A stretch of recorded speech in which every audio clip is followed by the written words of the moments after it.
Belajarlah dari orang-orang yang tepat. Justru ya, saya juga dulu pernah di posisi seperti Dr. Richard. Oh ya? Gini maksudnya, saya dulu waktu pertama kali observasi mengenai Islam, observasi ya, ngamatin dulu dong. Ya, terus mempelajari kan. Tapi yang saya pelajari, yang saya amati bukan Islamnya, tapi Muslimnya. Oke. Sudah tahu bedanya kan? Iya. Muslim ya, orangnya jadi, pelakunya jadi. Pada waktu saya ngamatin pelakunya, saya dulu mikir begini, kok Islam begini ya? Berantem di sono, ribut di sono, sweeping di sini, sweeping di sono.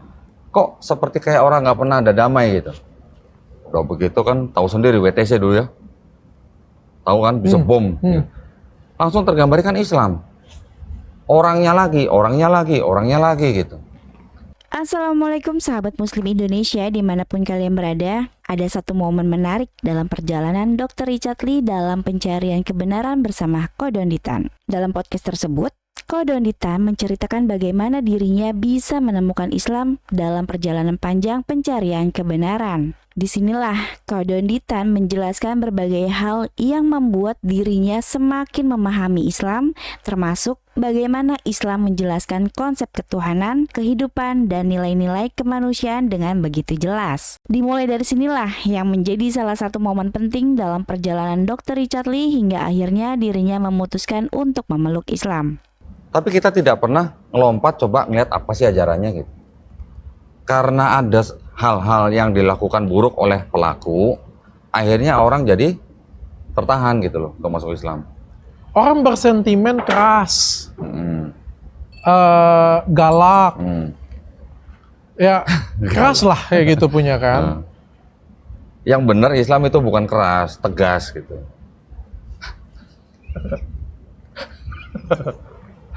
Ya, jadi dulu waktu saya ngelihat Muslimnya, saya sempat ketahan, jadi agak lama gitu. Tapi setelah ngeliat Islamnya, baru kelihatan bedanya gitu. Oh ternyata hal-hal yang salah dilakukan oleh Muslim itu tidak diajarkan loh di Islam loh. Siapa yang ngajarin kau Dondi? Sampai melihat Islam yang sesungguhnya, bukan Muslim. Ya mungkin memang sudah jalan ya dari Allah Subhanahu Wa Taala ya. Ada satu kelompok lah yang waktu itu saya nilai memang negatif. Memang semuanya ada peran dari media. Media kan penting banget kan memang kan. Setelah saya ngeliat begitu, ya qadarullah saya melihat juga video yang lain. Ada video ternyata juga, oh ternyata ajarannya tuh nggak seperti itu loh gitu. Oke. Ya, jadi kalau yang digambarkan di media itu Islam itu jelek, karena kita melihat dari sumber informasi yang salah gitu. Saya setuju. Nah, Saya melihat langsung dan merasakan langsung. gitu. Nah, pada waktu saya pertama kali masuk Islam, begitu saya ketemu guru, kan orang ya masuk Islam kalau nggak punya guru itu seperti terjun ke hutan belantara loh, beneran. Nanti ada orang bilang Islam lu Islam apa? Islam NU, Islam Muhammadiyah. Kok ada Islam NU, Islam Muhammadiyah gitu kan pikir. Oh, buat orang Islam yang baru masuk kan bingung. Alhamdulillah saya diketemukan dengan seorang guru kampung, seorang habib. Nggak terkenal. Nggak terkenal, sama sekali nggak ada di media. Tapi dia seorang habib, ya. Dulu istrinya itu ustazah di TVRI. Oke. Udah meninggal, terus dia ada masalah, sampai akhirnya tinggal di sebuah kampung, benar-benar kampung. Saya dikenalin dengan dia, Habib itu, setelah saya belajar Islam ya, bukan dari media, bukan dari YouTube, bukan dari mana-mana, dari dia nih soal Islamnya. Kaget saya. Serius. Pulang dari rumah Habib itu, saya bunuh semut yang nempel di tangan saya aja mikir 2 kali. Bayangin, kalau dulu lihat semut, mau udah langsung tes gitu ya. Pulang dari rumah Habib, lihat semut begini, saya singkirin aja. Memang kita dikasih hak untuk makan binatang. Tetapi tidak semua binatang kita boleh bunuh dengan bebas gitu. Sampai segitunya ajaran Islam. Bingung kok, loh, kok bukan begini yang Islam saya sudah bayangkan gitu loh. Lembut, damai. Lembutnya. Dan saya sangat terkesan begini. Di dalam Islam kita kenal istilah hablum minanas, hubungan antara manusia kan. Juga ada hubungan kita dengan Allah Subhanahu Wa Taala, namanya hablum minallah. Jadi ada hablum minallah, hablum minanas. Saya ingat banget Habib itu bilang begini. Bilang aja lah, anggap aja hablum minallah, hubungan kamu dengan pencipta kamu tuh udah bagus sekali. Ibadah kamu bagus sekali. Tetapi kalau ada kecacatan di dalam hubungan kamu dengan manusia yang lain, entah dia muslim, entah dia belum muslim, ada yang cacat nih, kamu berbuat sesuatu yang salah, menzolimi mereka, gak usah banyak-banyak, kecil aja. udah cacat Islam kamu. Itu diajarkan. Sampai begitu. Tapi kenapa umat muslim nggak tahu itu ya? Iya. Nggak semua, oknum Nggak lah ya, semua beberapa lah ya. Ya. Jadi ya belajar Islam itu memang bukan harus seperti yang gimana ya. Islam itu kan kalau boleh dibilang gini, seperti apa ya? Kalau kita bayangkan seperti lebah. Lebah itu kalau nggak diapa-apain, nggak diganggu kan juga nggak ganggu kan. Mereka hidup sendiri, cari madu dan segala macam, menghasilkan madu gitu kan. Tapi coba ada yang ganggu, tek gitu. Kan dia akan kejar yang ganggu tuh. Kalau udah nyebur sungai baru tuh lebah nggak bisa ngejar gitu. Sampai kemana kan dia akan kejar gitu kan. Islam begitu. Jadi mungkin gini, jadi seolah-olah di dalam Islam itu kelihatannya keras segala macam gitu ya. Tadi kan bilang keras gitu kan. Sebenarnya bukan begitu. Islam itu sebenarnya ya cinta damai. Enggak. Tapi jangan diganggu gitu. Kalau aku kenal guru-guru yang lain, menurutku jauh dari kata-kata itu. Cinta damai. Cinta banget. Maksudnya cinta damai atau enggak? Cinta damai Cinta banget. damai itu dia maksud saya. Jangan dipotong-potong kalimatku. Banget, nanti kerasnya yang banget. Maksud saya gitu. Nah sekarang Islam aja tuh sendiri artinya apa sih? Nggak tahu. Udah tahu? Belum tahu? Nggak tahu. Damai. Literalnya tuh damai. Ya. Kemudian bisa selamat, patuh, taat, tunduk. Tapi yang paling esensinya Islam itu berserah diri. Submitted to one true God gitu. Oke. Sebenarnya itu. Jadi Islam adalah berserah diri. Muslim adalah orang yang berserah diri. Nah, sekarang oke lah kalau kita bicara semua agama juga pasti ada kambing hitam lah ya. Pasti ada kelompok-kelompok ekstremis di dalam setiap agama. Semua pasti ada. Cuman kenapa kok Islam yang paling sering difitnah? Di seluruh dunia loh ya. Saya nggak Islam ngomong. yang paling sering difitnah apanya nih? Pernah dengar dong Islamofobia? Oh, oke. Ada nggak Sedikit-sedikit dibilang teroris. Ada nggak Christianity phobia? Pernah dengar nggak? Nggak benar. Ada nggak Buddha phobia? Tapi sebenarnya di Kristen juga kan sebenarnya banyak masalah juga ya. Salah Oke. satunya di dalam organisasi kan juga sebenarnya cukup banyak masalah juga. Bukan tanpa celah ya. Semua punya masalah semua ya kalau menurutku ya. Itu masalah manajemen, Ya. masalah organisasi, masalah institusi, tapi bukan masalah di ajaran. Gitu. Oke. Semua agama pasti ada masalah seperti itu ada. Kalau mau bicara denominasi di Kristen jauh lebih banyak daripada Muslim. Iya, oke. Tapi bukan itu sebenarnya poinnya. Kenapa Islam kok yang paling banyak Kenapa? difitnah? Karena Islam itu adalah orang-orang yang ingin menegakkan moral atau akhlaknya. Contoh, LGBT. Sangat ditolak sama Islam. Ya kan, kayak gitu-gitulah. Kita tahu lah di dalam masyarakat kan ini ada racun-racun di dalam masyarakat. Judi, LGBT, minuman keras, apalagi narkoba, free sex. Ini kan apa namanya dibilang? Penyakit masyarakat. Ini semua kan ditolak sama Islam. Islam tidak kasih toleran yang begini gitu. Kalau ada Islam yang masih melakukan ini berarti dia belum muslim beneran gitu. Nah, terus Islam juga yang paling tegak istilahnya menegakkan moral Islam di dalam keluarga, satu keluarga. Makanya banyak yang menyerang Islam karena apa? Karena orang Islam tidak mau berkompromi dengan hal-hal yang buruk yang di luar ajaran gitu. Kalau kan pernah di Amerika kan? Yang di Amerika gimana? Christianity kan majority kan. Tapi yang melakukan hal-hal yang buruk juga orang-orang Kristen kan. Dan itu dianggap normal. Betul kan? Tapi kalau di Kristen kan, di Islam nggak bisa begitu. Di Islam udah dari rumah lu udah diajarin gitu.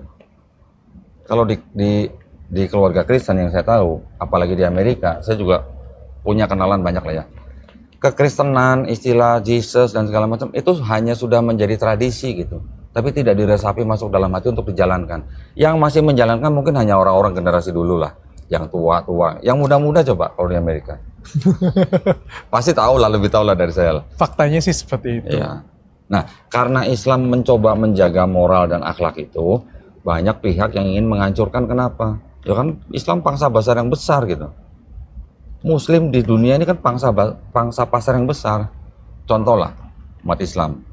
Perempuannya menggunakan kerudung kan. Yang menjual shampoo kan nggak bisa jual istilahnya kayak gitulah. Oke. Contohnya fashion, ya kan? Di dalam Islam jelas fashion Nggak diatur. boleh ketat. Nggak boleh ketat, nggak boleh terbuka. Nggak boleh ini, nggak boleh itu. Nah sekarang orang-orang yang menjual, yang bisnis di dalam fashion susah kan jual ke orang. Kalau benar apa yang dikatakan Kodondi, Hmm. mereka menyerang, tapi juga ada pintu masuknya dan ada celahnya, yaitu umat Muslim juga. Iya. Yang ajarannya sedemikian bagus, tapi tidak direpresentasikan dengan baik. Itu iya. adalah celah orang untuk masuk, Betul. sehingga membuat stigma-stigma. Betul. Memang Kristen tidak hanya diserang dari luar, tapi dari internal juga. Liberal, pluralisme, kayak gitu-gitu juga menyerang Islam dari dalam. Tapi Kodondi akhirnya mualafnya karena apa nih? Di tangan siapa? Ustadz mana? Di Ustadz kampung, Ustadz kampung, Habib itu. bukan. Ada seorang pondok pesantren yang deket rumah lah, nggak jauh lah. Dia juga punya pondok panti asuhan. Tetapi pada dasarnya pada waktu saya datang ke Ustadz itu untuk minta disyahadatkan, bukan karena apa ya? Bukan karena Islam dan Muslimnya, bukan. Yang itu saya sudah paham, sudah saya tinggalin. Tetapi yang saya yakini bahwa memang benar Islam yang benar, karena di dalam kitab sucinya, di dalam Quran, itu sudah banyak sekali yang tidak terbantahkan mengenai sains. Itu yang bikin saya udah nggak bisa apa-apa, ini yang benar. Oke. Dan ketika Kodondi memilih itu, bagaimana respon dari keluarga dan orang terdekat Kodondi? Keluarga, alhamdulillah keluarga saya bukan keluarga yang fanatik banget, yang nggak boleh pindah gitu. Sebelumnya agama apa? Protestan. Protestan. Wih, biasanya Protestan kuat banget. Militan gitu. Iya. Memang militan. Nenek gue militan banget. Dia lepas aja gitu. Lepas aja. Karena udah pusing dengan lo kali ya. Satu, saya udah mandiri. Udah ini Nah. ini anak mungkin banget. Udah dia menemukan jalan yang benar. Enggak, jadi memang keluarga saya nggak terlalu yang gimana-gimana. Oh, nggak begitu ini. Tetapi kalau kita tilik nih. Kenapa kok keluarga kita kalau yang misalnya yang Kristen, contohlah dari etnis Tionghoa ya, kan banyak yang menolak anaknya, walaupun anaknya udah kaya raya nih, mau pindah agama, tetap aja dilarang karena orang tua gitu. Iya. Kenapa kira-kira? Kalau pengalaman pribadiku, gara-gara orang Muslim tadi. Satu. Itu yang terimage di, mohon maaf ya, di keluarga dan orang-orang terdekatku. Dan itu tuh yang berusaha, susah banget aku ceritain. Kayak gimana baiknya Ustadz Felix Xiao, kayak gimana baiknya Ustadz Khalid, bagaimana baiknya. Itu tuh sulit untukku, kayak gimana ya, susah kayak gitu punya diceritain. Karena mereka itu sudah kayak bertahun-tahun gitu. Oke. Orang-orang tua kita melihat muslim-muslim yang sekarang. Ya, muslim-muslim sekarang. Dengan berbagai kejadian ya, karena kita memang negara yang mayoritas muslim. Ya apa yang dilihat mereka ya itu yang terjadi. Lebih kelihatan. Lebih kelihatan. Tapi sebelum itu, sebelum ada pandangan itu, ada nggak kalau kita runut ke belakang? Kira-kira kenapa orang tua kita kok jadi fanatik gitu? Padahal kalau kita mau runut-runut lagi, agama leluhur kita kan harusnya bukan Kristen. Harusnya mah ya kalau nggak Konghucu, Buddha gitu harusnya. Oke. Karena sekarang keturunan Tionghoa kan banyak yang masuk Kristen. Awalnya adalah pada waktu masih zaman penjajahan Belanda, kan memang sudah dikotak-kotakan. Ya, Cina sendiri, India sendiri, Arab sendiri, pribumi sendiri, dikotak-kotakan dengan politik divide et impera gitu. Jadi mudah diadu domba.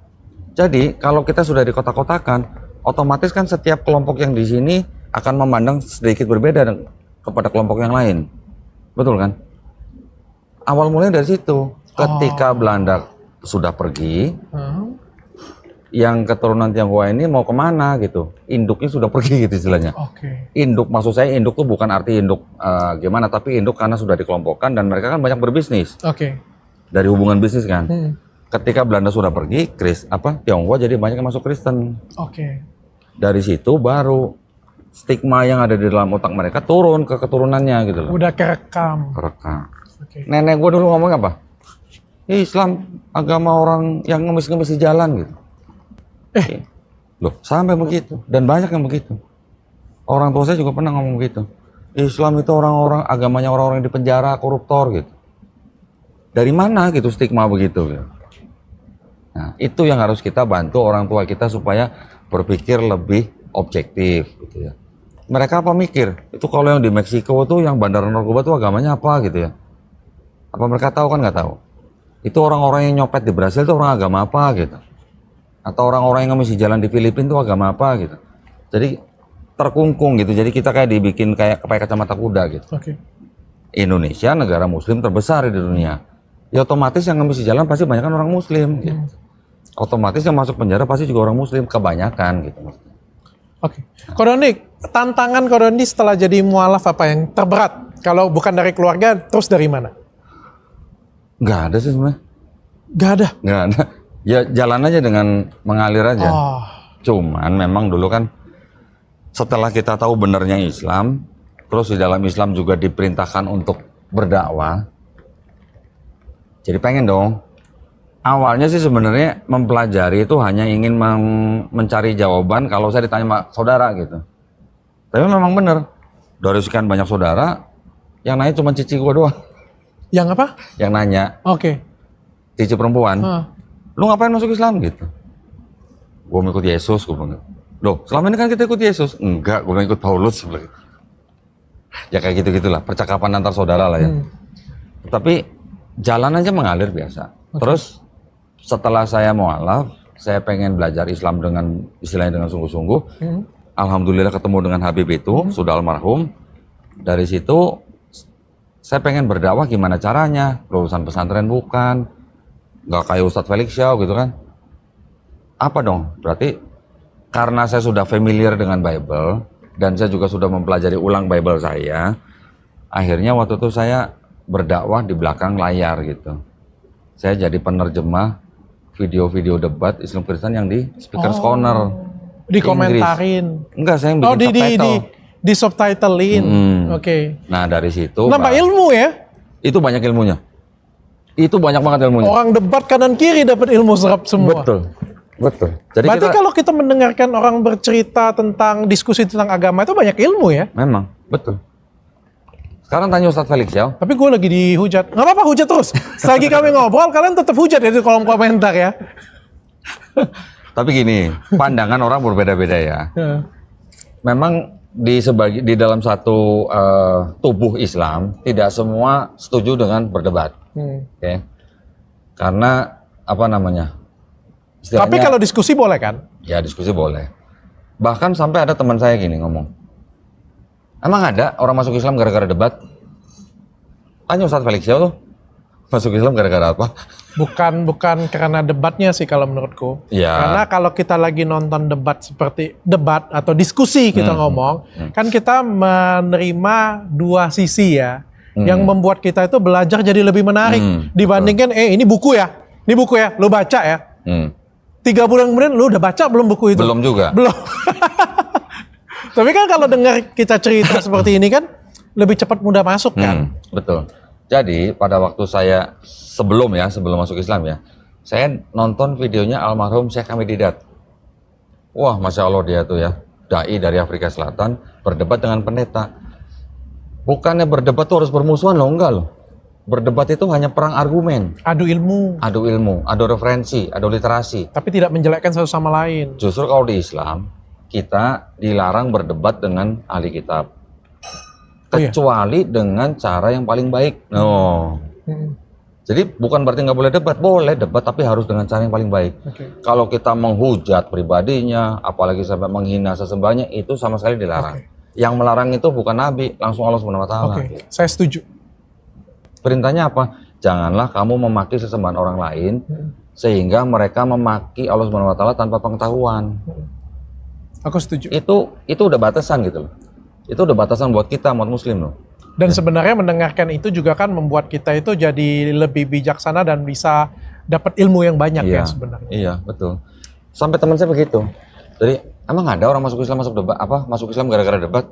Ada banyak, contohnya banyak. Karena berdebat. Jadi debat itu bukan berarti konotasinya harus negatif, enggak. Saya berdebat sama pendeta di hotel, face to face, buka-bukaan kitab. Habis debat kita ngopi bareng, makan bareng, ngobrol bareng. berteman, tetap berteman. Tetapi apa yang kita perdebatkan ini kan bisa bermanfaat buat yang nonton. Gitu. Aku setuju. Itu aja. Kadang ya beberapa orang standar ganda lah ya. Bahwa Login itu sebenarnya ngobrol antara agama dengan cara yang menarik. Itu kan unik ya, bagus ya sebenarnya konsepnya. Tapi ya kan setelah kejadian VN kemarin kan hujatan, wah lu katanya adu domba lah katanya. Ada lagi yang lebih parah lagi bilang ya, yang kakak nyambung gitu. Lu katanya menistakan agama. Aku dengar lagi VN ku ya, yang mana aku menista? Kalimat aku aja tuh lebih lembut daripada kata-kata di komentar. Tapi ya udahlah. Ko Dondi, istrinya ada di sini. Jujur, Ko Dondi mualaf karena cewek atau mualaf duluan? Gini, jadi kalau yang namanya masuk Islam karena menikah itu tidak ada salahnya. Oke. Untuk masuk Islam dengan menikah itu adalah baru salah satu caranya. Tetapi saya menikah bukan karena saya masuk Islamnya bukan karena mau menikahnya. Bukan karena naksir cewek? Bukan. Karena saya mempelajari ulang kitab saya gitu ya. Sudah saya pelajarin ulang, juga saya sudah pelajarin Islam, sudah pelajarin Quran, baru. Nah, pada waktu saya ngambil keputusan, keluarga dong, maksudnya keluarga saya sendiri gitu loh, tidak mau ikut gitu loh, tidak mau masuk Islam. Karena karena tidak mau masuk Islam, ya sudah kan, artinya sudah berbeda, sudah beda keyakinan. Ada memang orang bilang satu keluarga beda keyakinan, oke, setahun 2 tahun coba lihat gitu, ya kita tahu lah. Mungkin ada yang sampai bertahun-tahun tapi akhirnya juga bubar juga gitu. Lagi pula juga urusan dengan anak kan pasti juga repot. Jadi setelah saya masuk Islam, akhirnya saya ya bisa baik-baik dengan keluarga saya. Oh, lu udah nikah? Udah nikah, udah punya anak, tapi sama-sama non-muslim nih. Terus Ko Dondi dapat hidayah jadi Islam. Istri nggak mau. Oh, terus bercerai. Bisa baik-baik lah. Bisa baik-baik. Oke. Bukan karena mau nikah lagi. Bukan. Karena ini paling sering. Paling sering. Lu tau nggak? Ya. Aku ngomong dengan Ustadz Felix Xiao. Ini kan habis kita ketemu kan aku makan siang dengan Ustadz Felix Xiao kan. Aku curhat dengan dia kan di private room aku ngomong. Pak Ustadz aku bilang kan, begitu aku ngomong aku mau belajar, teman-temanku pada ngomong semua dengan aku. Ngapa Cat? Kau mau kawin lagi? Gila ya, aku bilang apa ya namanya sentimennya itu nggak baik ya menurutku ya kayak gitu punya ya. Ya aku bilang dengan Ustadz Felix Xiao ini yang harus kita perbaikin bersama. Betul. Setelah jeda berapa lama kok Dondi akhirnya menikah? Berapa bulan ya? Kurang lebih hampir setahun lah ya. Hampir setahun. Akhirnya. Dan itu saya juga belajar dulu. Iya dong. Oke. Enggak, istilahnya gini lah. Kan tadi saya bilang, kita masuk Islam itu seperti orang masuk hutan rimba gitu. Islam kan ya sama juga seperti agama lain juga pasti ada perpecahan dalam golongan, dalam organisasi gitu ya. Juga ada yang pandangan-pandangan atau kelompok-kelompok yang ekstrim gitu tadi saya bilang. Itu yang saya bilang, kita cari dulu nih yang mana yang mayoritas di sini tuh apa gitu. Kalau kita cuma tahu Islamnya doang tapi kita nggak tahu istilahnya golongannya juga beresiko gitu. Ya sudah, alhamdulillah setelah saya ketemu dengan Habib itu sudah istilahnya tahu, paham. Saya nggak ngikut yang mana-mana dalam organisasi itu. Ko Dondi aliran yang mana? Enggak, saya nggak ikut yang mana-mana. Saya akhirnya bergabung dengan sebuah yayasan pembina mualaf. Oke, nah pembina mualaf ini ya, itu bukan Ko Dondi yang bikin? Bukan. Ini sudah ada sebelumnya? Sudah ada, di Surabaya. Kenapa saya bergabung dengan yayasan ini? Karena ternyata sesuai dengan visi misi saya gitu loh. Saya suka kristologi, saya sudah belajar. Nah ini yayasan juga bergeraknya di bidang perang pemikiran melalui kristologi. Ya, berarti Ko Dondi salah satu yang ngebantuin orang yang mau mualaf juga. Yang masih banyak pertanyaan antara Alkitab dan juga Al-Quran. Ya. Pas, cocok. Makanya aku sampai ngumpulin Bible. Aku ngerti. Oh, kenapa kamu belajar itu tuh aku jadi paham. Oke. Kenapa saya ngumpulin Bible yang lama-lama? Karena setelah saya tahu, oh ada perubahan ini. Kalau saya nggak pegang buktinya kan nanti saya kirain ngomong doang. Saya cari. Nggak cuma di lokal aja, dari luar negeri juga saya beli gitu. Kumpul. Jadi saya bisa buktiin. Ini loh awalnya ini. Ini yang tahun ini jadi ini. Yang tahun ini jadi ini. Saya bisa tunjukin semua gitu. ada barangnya gitu, ada alat peraganya gitu, Oke. bisa dicek. Oke.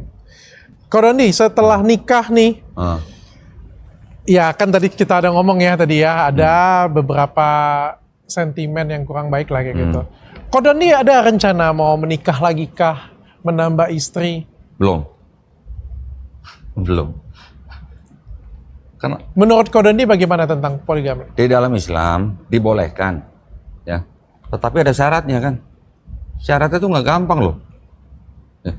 Boleh, istilahnya boleh menikah sampai 2, 3, 4. Bukan 2 tambah 3 tambah 4 ya, bukannya. 1, 2, 3 atau 4 gitu. Tetapi syaratnya juga berat gitu. Beratnya apa? Adil. Kalau nggak bisa adil, nikahilah satu saja. Oke. Satu-satunya kitab suci yang bilang nikahilah satu saja cuma Quran. Walaupun dibolehkan 4, tapi kalau nggak bisa adil, nikahilah satu saja. Oke. Dan Ko Doni ada rencana mau nambah nggak? Belum tuh. Belum ada. Kalau belum artinya ada mau. Kita nggak pernah tahu. Oke. Tapi kalau melihat syaratnya, saya merasa saya nggak mampu gitu. Karena syaratnya harus adil. Seorang ibu lah misalnya. Seorang ibu punya anak 4. Kira-kira kasih sayangnya ibu ini bisa nggak rata 4 anak ini? Kira-kira. Ibu nih, darah daging nih. Kira-kira bisa nggak? Itu aja kita sebagai orang tua aja agak susah ya. Susah. Apalagi dengan Apalagi wanita suami ya. Ya itu maksud saya. Ada yang lebih cantik, ada yang lebih Tapi bukan baik. berarti nggak boleh loh ya, bukan berarti boleh, asal bisa adil. Adilnya dalam arti ya kan adil bisa materi, bisa perasaan. Materinya mungkin bisa adil, tapi perasaan. Oke. Ko Doni, kalau halangan dari Muslim sendiri, Halangan apa? kan Ustadz Felix Shah udah bilang bahwa halangan terbesar itu sebenarnya bukan dari non Muslim, justru ada pada Muslim sendiri. Aku relate banget sumpah. Aku tau nggak waktu teleponan dengan Ustadz Felix Shah ya, aku hampir mau nangis terus aku ngomong dengan, tapi Ustadz Felix Shah nggak tahu aku hampir mau nangis. Aku ngomong apa? Aku tuh bukan mau nangis bukan karena sedih, karena dihujat, bukan karena Vian. Ya sekali lagi ya catat ya. Nanti katanya itu lagi. Aku tuh terharu karena kayak ada kata-kata yang aku pernah dengar dan relate dengan aku. Kayak ketika kamu itu menunjukkan ketulusan hati kamu kayak gitu, maka kamu akan difitnah. Terus tantangan itu terbesar bukan dari luar, tapi justru dari dalam sendiri. Jadi kayak aku tuh berperang, sudah dari dalam aku perang, dari luar aku perang. Paham.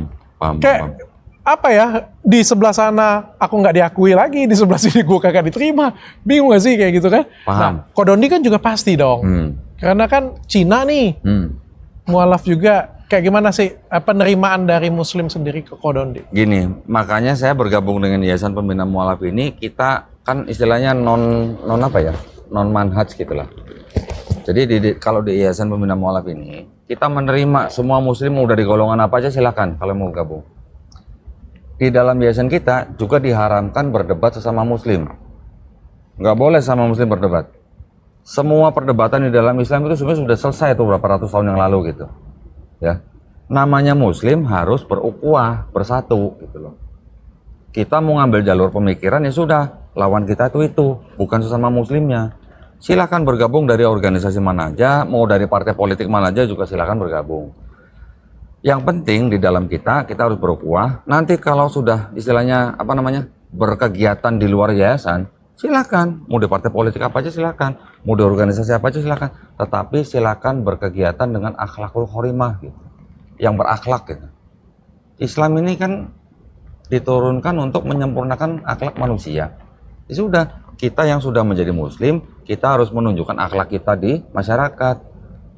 Supaya apa? Supaya mencegah kejadian seperti saya dulu mau masuk Islam melihat Muslimnya dulu. Gitu.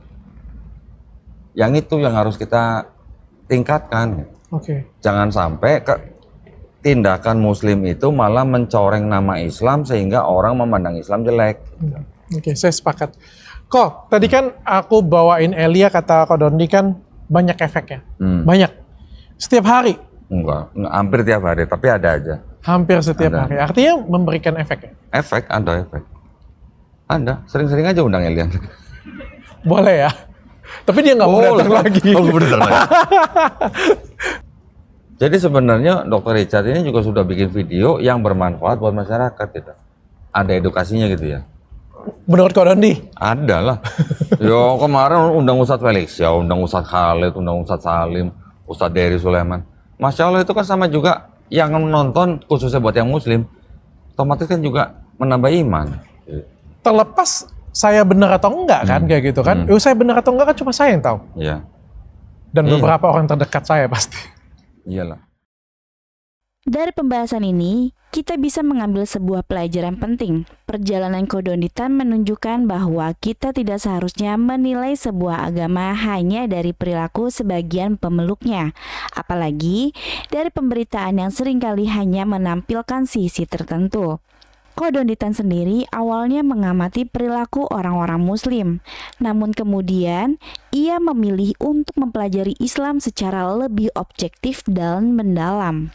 Dari situlah ia mulai memahami bahwa ajaran Islam tidak bisa disamakan begitu saja dengan perilaku sebagian oknum yang mengaku sebagai muslim. Islam mengajarkan kedamaian, ketundukan kepada Allah, serta kasih sayang dan penghormatan kepada sesama.